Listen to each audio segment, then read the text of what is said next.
Галатяни 6 глава.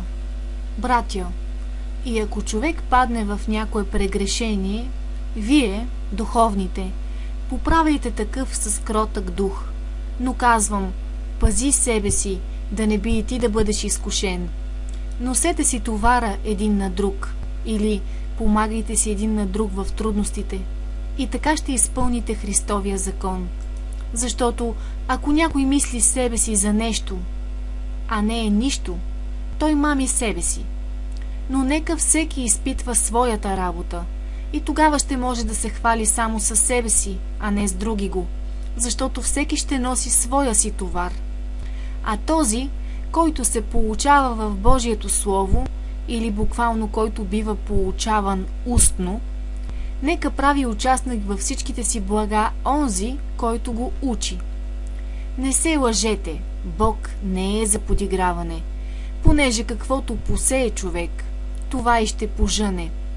Защото който сее за плътта си, от плътта си ще пожъне тление, а който сее за духа, от духа ще пожъне вечен живот. Нека не ви дотяга да вършим добро, защото ако не се уморяваме, своевременно ще пожънем. И така, като имаме случай, нека правим добро на всички, а най-вече на своите по вяра. Вижте с колко едри букви ви писах със собствената си ръка. Онези, които желаят да се представят добре по плът, те ви заставят да се обрязвате, само за да не бъдат гонени за Христовия кръст. Защото и самите тези, които са обрязани, не пазят закона, а желаят да се обрязвате вие, за да могат да се хвалят с вашата плът.